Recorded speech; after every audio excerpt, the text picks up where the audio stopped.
Kalau kita tidak maksimal dalam rangka melakukan penangkapan ikan melalui pelabuhan-pelabuhan yang ada di sini, maka ikan-ikan itu juga akan ditangkap oleh nelayan-nelayan asing.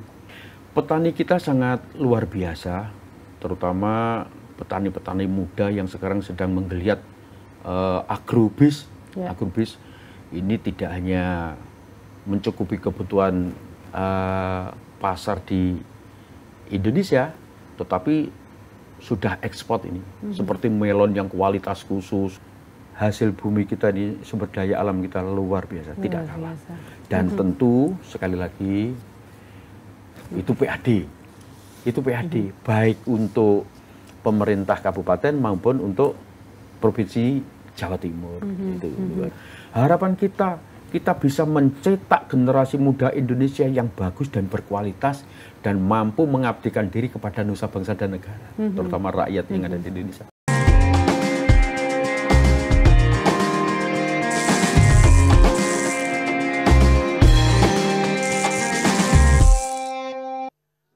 Assalamualaikum dulur-dulur Jawa Timur, bagaimana kabarnya? Senang sekali saya dapat kembali hadir menjumpai semua dulur-dulur Jawa Timur dalam Jatim Channel Podcast DPRD Provinsi Jawa Timur. Sebuah program yang dimana kita bisa ngobrol-ngobrol tentang Jawa Timur supaya kita juga semakin semangat, semakin bergandengan memajukan Jawa Timur. Tentunya saya tidak sendirian karena di studio telah hadir narasumber, tentunya anggota Dewan yang dimana ini anggota Komisi C DPRD Provinsi Jawa Timur dari Dapil Jawa Timur 7, tentunya dari fraksi PDI Perjuangan. Assalamualaikum Pak Guntur Wahono SE. Waalaikumsalam warahmatullahi wabarakatuh, Mbak Karin. Saya senang sekali kita bisa berjumpa lagi. Pak Guntur, bagaimana sehat hari ini? Alhamdulillah. Alhamdulillah. Sehat, kalau lihat Pak Guntur ini saya selalu melihat Pancasila. Saya melihat semangatnya untuk memajukan wilayah khususnya yang ada di Kabupaten Blitar, Kota Blitar, juga Kabupaten Tulungagung, betul ya Pak ya? Betul. Karena itu adalah Jawa Timur 7 wilayah Dapil Bapak. Nge. Wow, luar biasa. Nah, kebetulan di kesempatan kali ini kita akan ngobrolin tentang meningkatkan PAD tanpa membebani rakyat. Nah, apakah hal ini memungkinkan? Begitu ya Pak Guntur, karena yang pasti ini adalah sebuah hal yang harus digenjot, tapi strateginya seperti apa begitu. Nah, kita akan bahas begitu ya Pak ya di kesempatan kali ini. Nah, yang pastinya kalau bicara soal Komisi C nih Pak, Komisi DPR di Jawa Timur ini kan banyak bidang yang dikerjakan begitu ya, terkait keuangan seperti itu kan, perbankan, lalu juga perpajakan, retribusi, pemegang kas daerah, perusahaan patungan, lalu ada juga badan usaha, ada juga penanam modal dan sebagainya begitu Pak. Nah, kalau Bapak melihat sejauh ini tantangan Bapak di Komisi C DPRD Jawa Timur dengan tugas-tugas yang begitu luar biasa begitu, seperti apa nih Pak? Ya. Terima kasih masyarakat Jawa Timur. Kali ini saya Guntur Wahono, anggota Komisi C DPRD Jawa Timur, lagi podcast di JTV yang membahas tentang bagaimana meningkatkan potensi sumber daya alam yang ada di Jawa Timur guna peningkatan PAD. Ya, tugas kita adalah melakukan komunikasi koordinasi dengan banyak pihak, dengan OPD penghasil, dengan BUMD milik Provinsi Jawa Timur, agar PAD kita bisa meningkat. Kendala yang sedang dihadapi saat ini bahwa banyak BUMD milik Provinsi Jawa Timur ini yang perlu penanganan lebih serius lagi. Karena beberapa kali kita undang untuk melakukan rapat koordinasi, komunikasi dengan Komisi C, bahwa di sana masih banyak kendala untuk mendapatkan hasil yang untuk disumbangkan ke PAD. Nah, untuk itu kami dan teman-teman Komisi C berpandangan apa yang menjadi kendala. Jadi kalau ada persoalan jangan sampai mereka diem. Kalau diem itu nanti akan kondisi BUMD akan semakin terpuruk. Tetapi kalau dibicarakan, dikomunikasikan, kalau memang perlu support modal, perlu tambahan suntikan anggaran dari APBD, maka Komisi C akan melakukan itu, akan memberikan rekomendasi agar APBD memberikan tambahan anggaran agar BUMD yang kurang sehat ini bisa menjadi sehat. Nah, Kendala itu memang ada di beberapa tempat yang tidak perlu kami sebutkan, kita semua tahu. Tetapi yang paling pasti adalah bagaimana kalau ada persoalan itu bisa terurai, Apakah dari sisi manajemennya, apakah dari alat-alatnya, apakah dari pemasarannya dan lain sebagainya. Dan alhamdulillah melalui APBD 2024 kemarin ini sudah bisa diidentifikasi ada beberapa BUMD yang dinyatakan sehat dan ada beberapa BUMD yang ini harus diatensi lebih serius oleh pemerintah Provinsi Jawa Timur. Dan kalau perlu ada beberapa BUMD yang sudah berkali-kali digelontor anggaran melalui APBD Jawa Timur tetapi tidak bisa menunjukkan progres membaik. Nah, itu kita beri kesempatan sekali lagi, kalau memang nanti di dalam satu kali gelontoran APBD tidak bisa, ya tentu direkomendasikan oleh komisi kami untuk dilakukan penghapusan saja. Nah, dan yang kedua, karena kami berasal dari Dapil 7 Jawa Timur, Dapil Jawa Timur 7, yang meliputi wilayah Kabupaten Tulungagung, Kabupaten Blitar dan Kota Blitar. Tentu di sana banyak potensi-potensi yang kira-kira bisa kita seriusi. Maksudnya kita seriusi, pemerintah Provinsi Jawa Timur seriusi agar itu bisa memberikan support terhadap pendapatan asli daerah yang bersumber dari potensi yang ada di Dapil 7 Jawa Timur. Apa itu? Yang pertama, di sana ada pelabuhan ikan. Pelabuhan ikan yang dulu sebetulnya itu adalah milik daripada pemerintah Kabupaten Blitar. Tetapi kalau milik Kabupaten Blitar kan tidak bisa APBD Provinsi Jawa Timur anggarannya masuk. Maka oleh pemerintah Kabupaten Blitar aset itu diserahkan kepada pemerintah Provinsi Jawa Timur untuk dapatnya dikelola sehingga bisa menjadi sumber PAD dari pelabuhan untuk PAD Jawa Timur. Sangat potensi. Tetapi saat ini perlu dimaksimalkan. Nah, pemerintah provinsi sudah memulai untuk bisa maksimal itu tentu difasilitasi dengan akses jalan. Sekarang akses jalan sudah bagus, sudah maksimal, sehingga wilayah di situ. Apa tuh potensi yang bisa dikembangkan di sana? Karena penangkapan ikan di pelabuhan ikan itu sangat luar biasa. Ada ikan yang ditangkap itu bisa dikonsumsi, dan ada ikan-ikan yang tidak bisa dikonsumsi. Yang bisa dikonsumsi itu bisa didistribusikan kepada masyarakat, dijual, diperdagangkan, dikirim kemana itu. Kemudian ikan-ikan yang tidak bisa dikonsumsi itu sebenarnya di sana harus didirikan pabrik pengolah tepung ikan. Untuk apa? Untuk pakan hewan ternak yang lain, bisa untuk lembu, untuk kambing, untuk unggas dan lain sebagainya. Nah, kemudian karena kapal-kapal besar nanti harapannya bisa berlabuh di sana, maka ikannya karena melimpah itu juga perlu ada pabrik es untuk pengawetan, Dan kalau di sana terpadu juga ada hewan-hewan ternak yang mungkin dikelola melalui BUMD Provinsi Jawa Timur di sana, maka produk daripada tepung ikan bisa langsung dikonsumsi oleh ternak-ternak yang dikelola atau di bawah naungan BUMD Provinsi Jawa Timur. Kemudian yang kedua ada pelabuhan Popoh, itu juga besar.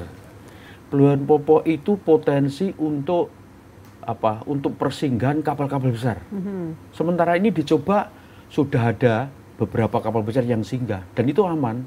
Orang kadang takut melihat bahwa gelombang laut selatan yang sangat luar biasa, orang-orang takut. Tapi ternyata kapal-kapal besar juga bisa berlabuh di situ. Nah, kalau ini dikelola dengan baik, dimanajemen dengan baik oleh Dinas Perikanan dan Kelautan, maka itu juga akan menjadi sumber PAD dari Provinsi Jawa Timur. Luar biasa. Mitra kan kaya akan luar biasa. Kita ndak usah kasih makan ikan, ikannya sudah melimpah. Betul sudah sekali. melimpah. Dan itu menjadi sumber pendapatan dari masyarakat nelayan di Blitar. Dan yang kita bangga bahwa pelabuhan-pelabuhan itu tidak hanya dipekerjakan atau orang-orang yang bekerja, tidak hanya masyarakat sekitar itu, bahkan dari Banyuwangi ada, dari Madura ada. Nah, kalau mereka tidak ada potensi-potensi itu tidak mungkin dari daerah ada. Ya, nah, sumber-sumber pendapatan PAD itulah yang harus dipikirkan oleh pemerintah Provinsi Jawa Timur agar menjadi sumber yang bisa menyumbang kenaikan PAD yang ada di Jawa Timur. Gitu, Pak. Baik. Mungkin kita bisa minum dulu sejenak, Bapak, sebelum kita lanjut ngobrol-ngobrol lagi, begitu. Terima kasih. Mari, Pak.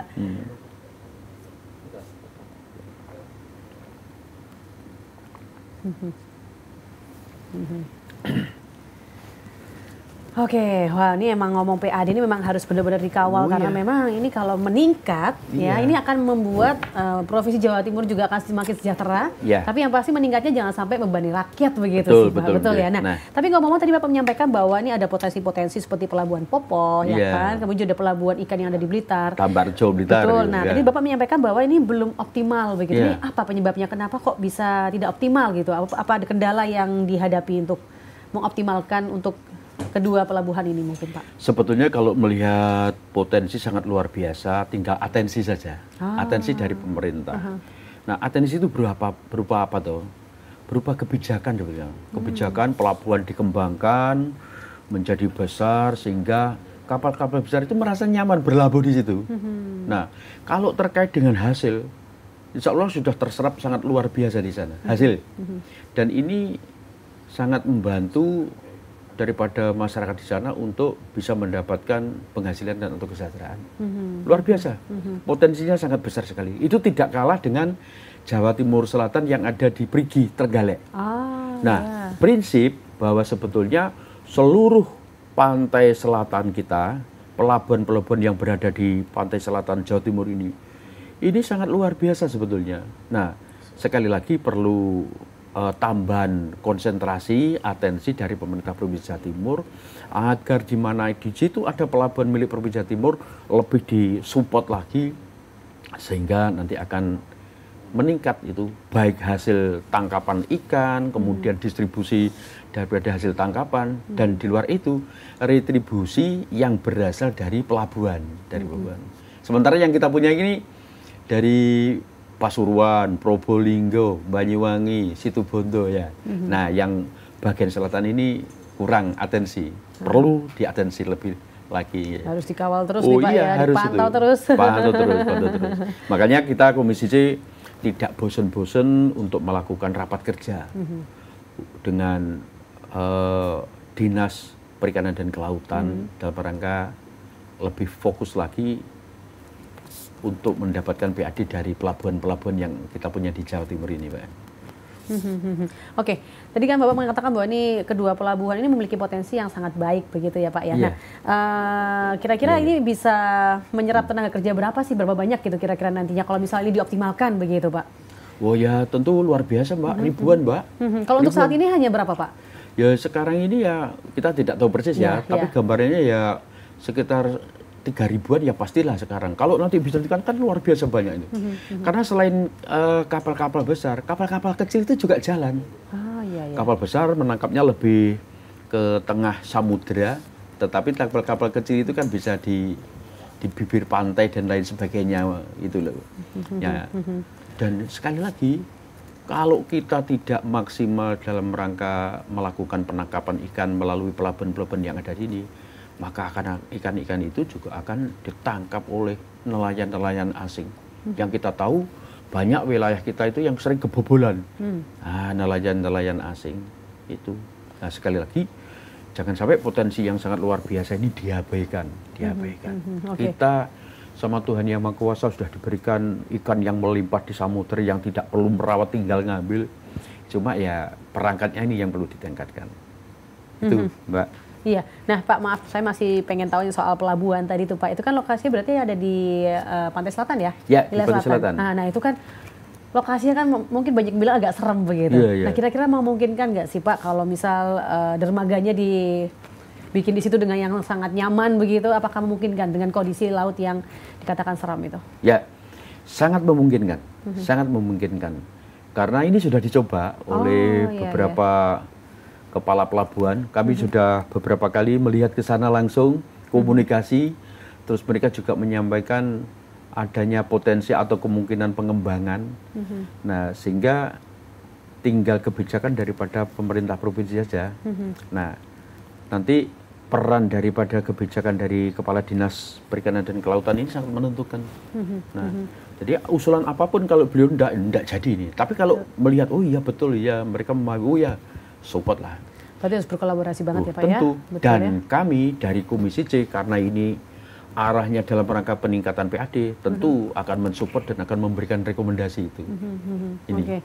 Nah Pak, kita bicara soal komisi juga tentang tantangannya saat ini yang dimana ada loss anggaran sekitar 4T ini dari pajak kendaraan bermotor Pak. Dan untuk komisi Bapak juga bersama eksekutif diminta untuk bisa mengawal agar PAD ini bisa meningkat dan bisa mengganti loss tersebut. Nah gimana nih tanggapan dari Bapak sendiri sebagai anggota Komisi C?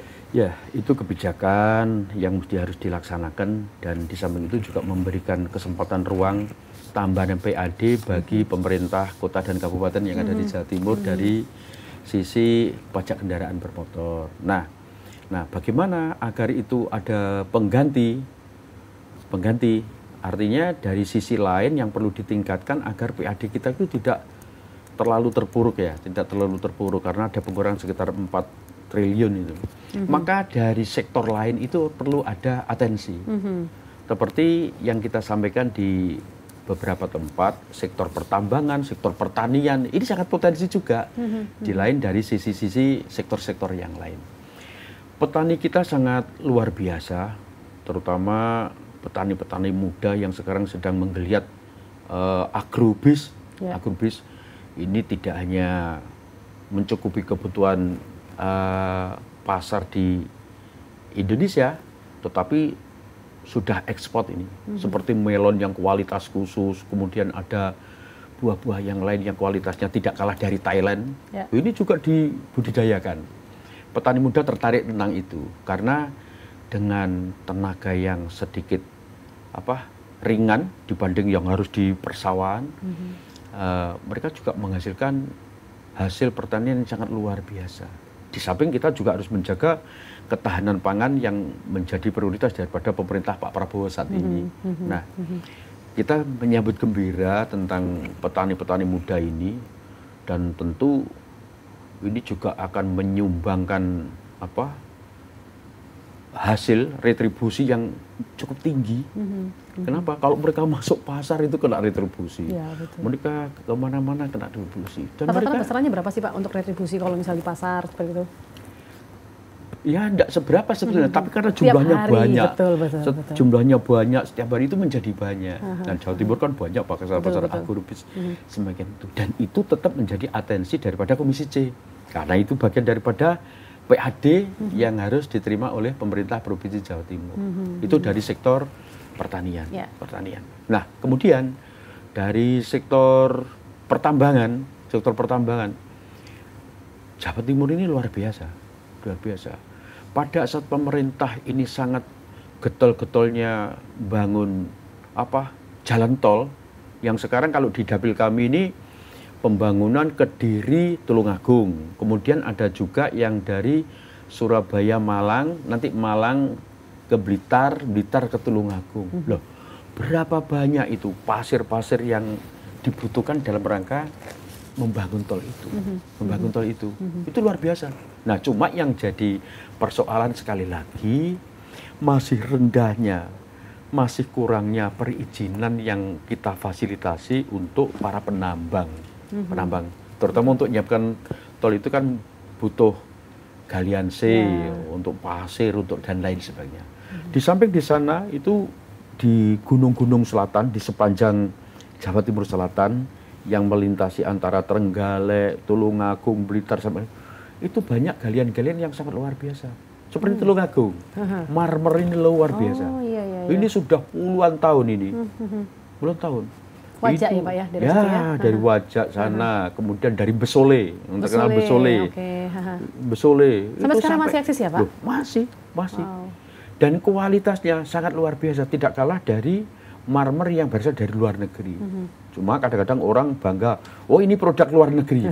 Padahal kalau dilihat dari sisi kualitas, hasil bumi kita ini, sumber daya alam kita luar biasa, tidak kalah. Dan tentu sekali lagi itu PAD.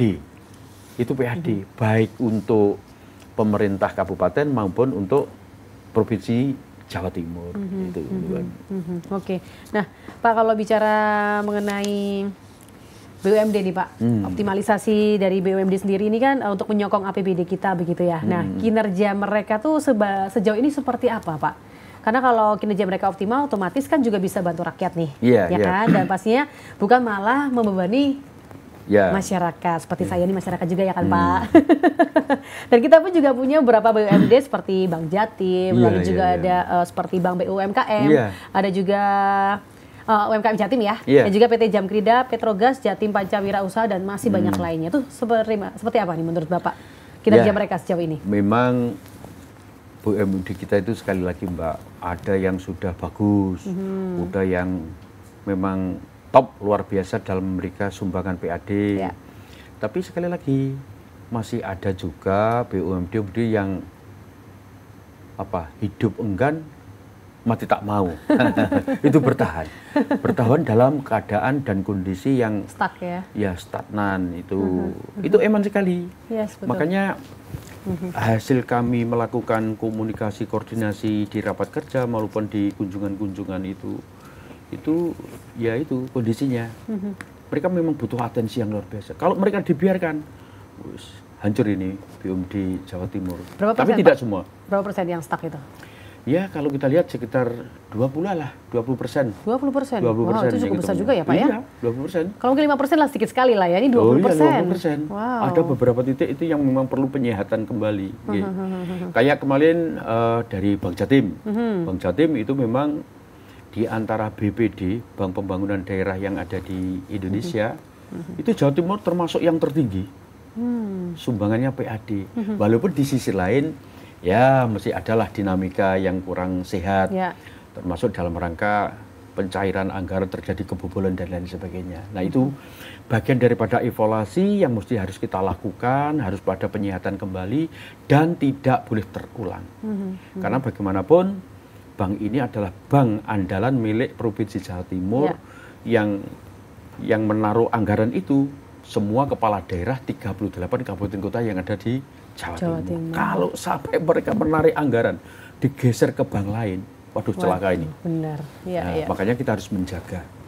Memang untuk mencapai satu hasil yang maksimal mesti ada kendala, mesti ada persoalan. Tetapi bukan persoalan dibiarkan, walaupun hasilnya sudah maksimal, tetap harus ada solusi. Di antaranya kemarin rekomendasi daripada Komisi C itu harus ada pergantian direksi dan komisaris, dan ini sudah dilakukan. Walaupun ya di sana sini masih ada hal-hal yang perlu kita bicarakan lebih lanjut lah. Tujuan kami satu, bagaimana Bank Jatim ini sehat.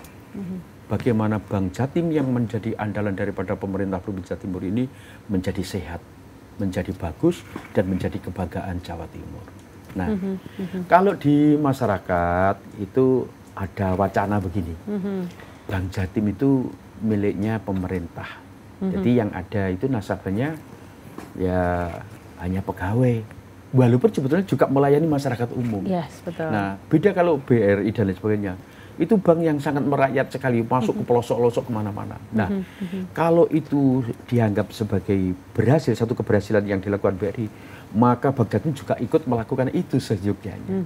Nah, ada satu program yang pernah kita gagas waktu saya menjadi salah satu pimpinan DPRD di Blitar, bahwa kita membantu masyarakat petani yang mereka belum punya sertifikat, mereka punya petok D ya, itu kita bantu, kita berikan pinjaman, anggunannya petok D, kemudian kita bantu sertifikat, Bank Jatim kerjasama dengan BPN, dan sekaligus kalau sertifikat itu jadi Jadi itu sebagai anggunan. Dan nanti pada saat nasabah, para petani yang kita bantu itu sudah melunasi, maka mereka sudah bisa menerima sertifikat.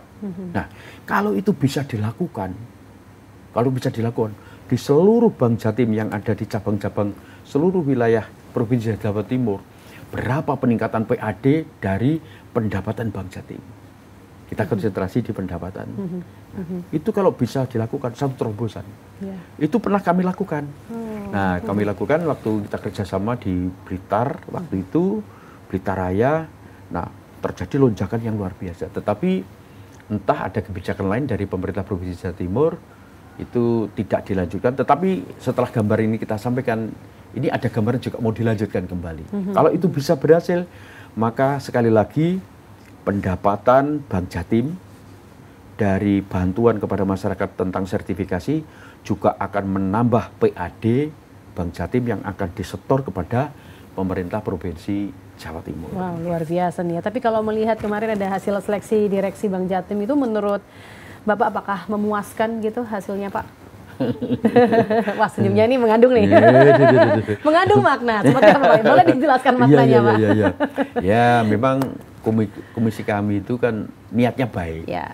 Mencermati, jangan sampai salah dalam menentukan bersikap gitu loh.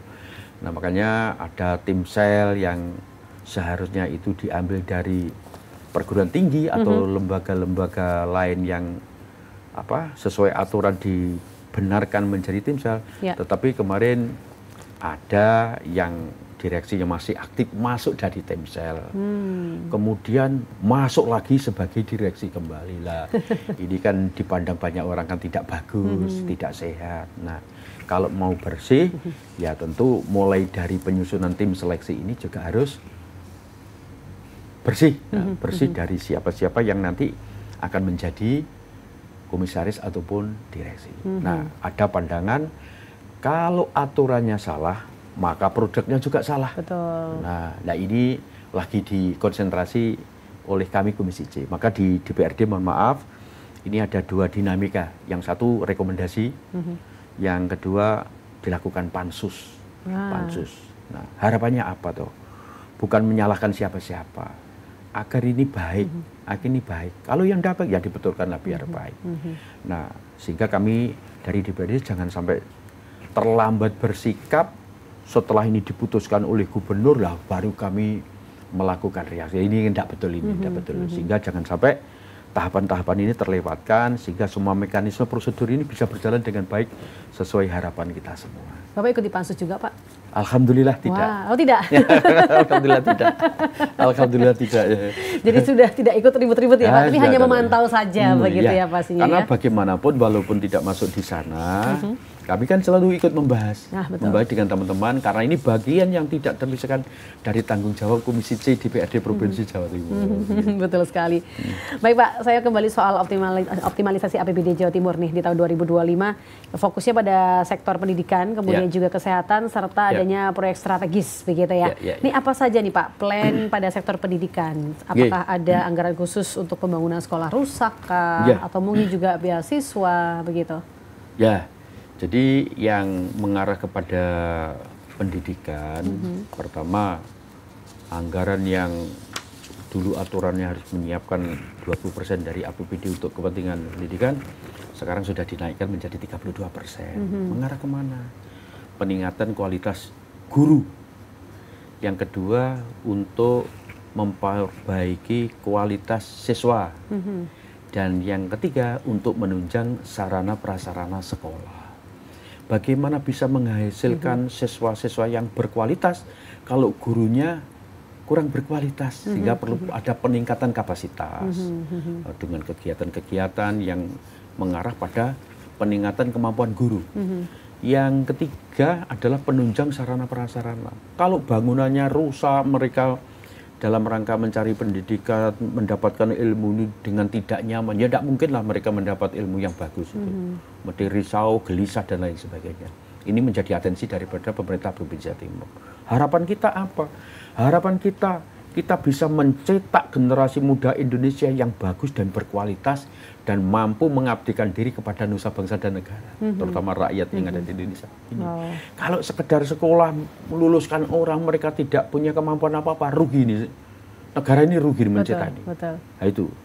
Nah, kemudian yang di kesehatan itu yang anggaran dulu dipersiapkan wajib 10%, sekarang sudah meningkat menjadi 19%. 19%.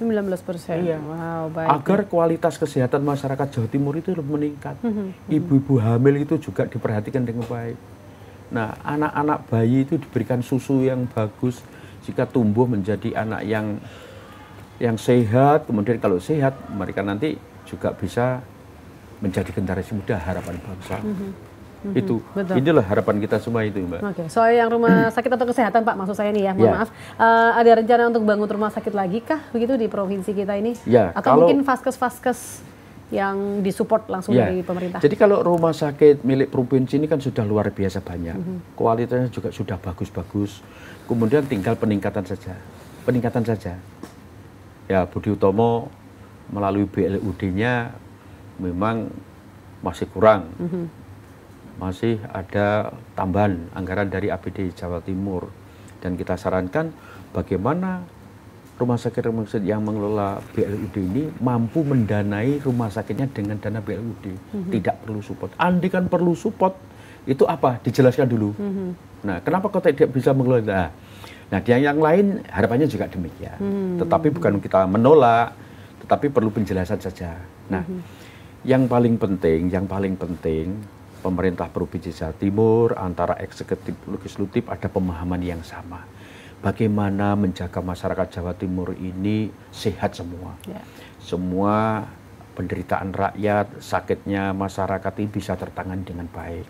Tidak perlu jauh-jauh ke luar daerah, luar negeri, bisa tertangani di rumah sakit sendiri milik pemerintah Provinsi Jawa Timur. Dan rumah sakit milik pemerintah Provinsi Jawa Timur itu harus bisa menjadi rujukan rumah sakit daerah kabupaten kota yang ada itu. Jadi jangan sampai nang kene ndak terima dirujuk nang kono juga ndak bisa. Ya ini terus gimana? Ya bingung nih yang tewas ini betul. Masyarakat kita ini itu.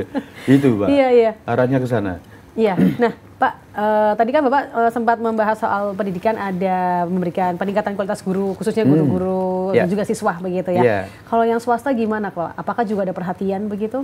Nah, pemerintah provinsi tentu tidak membedakan sebetulnya perhatian terhadap sekolah negeri maupun swasta.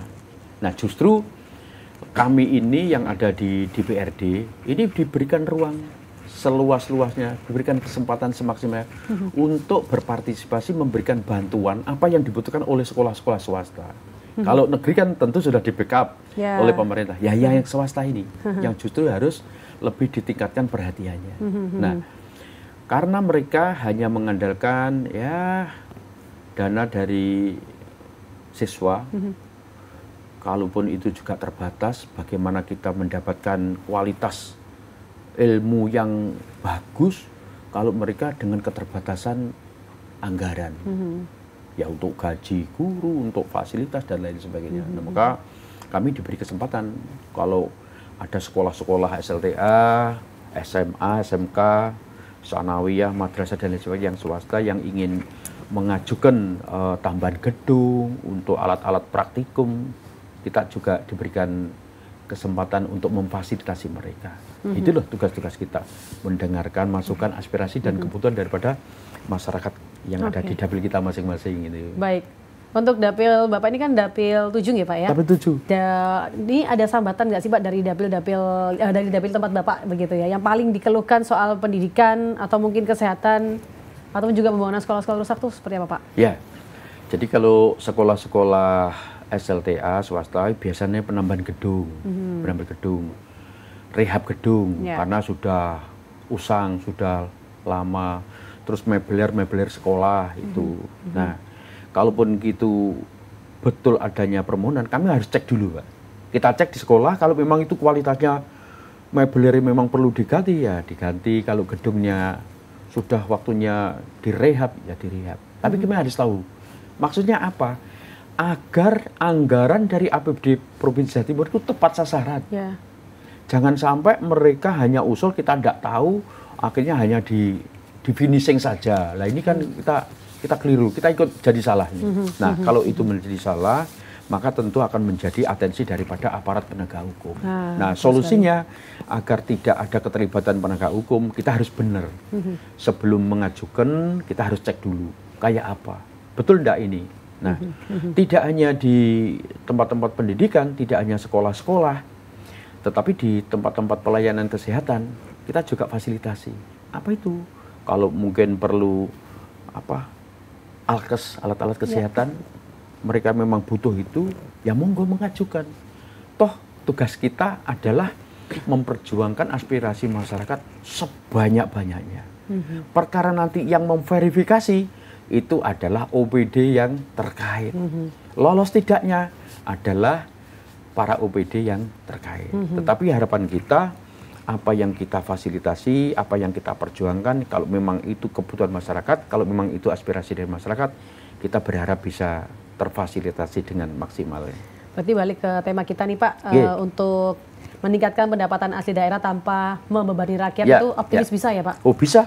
Bisa ya Pak? Bisa. Optimis 1000% nih? Oh 2.500%. 2.500, wow, luar biasa sekali. Karena memang Bapak melihat potensi itu bisa dilakukan di sini bisa, ya? Bisa, sangat bisa sekali. Tergantung kemauan, tergantung caranya.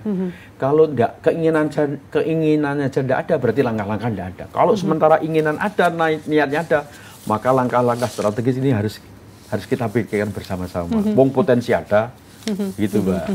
Baik, Bapak, saya yakin Bapak punya sesuatu yang disampaikan begitu ya kepada masyarakat, khususnya warga Jawa Timur ataupun juga yang berada di wilayah dapil Bapak ini, monggo terkait dengan optimalisasi dari PAD yang tanpa membebani rakyat. Monggo Pak.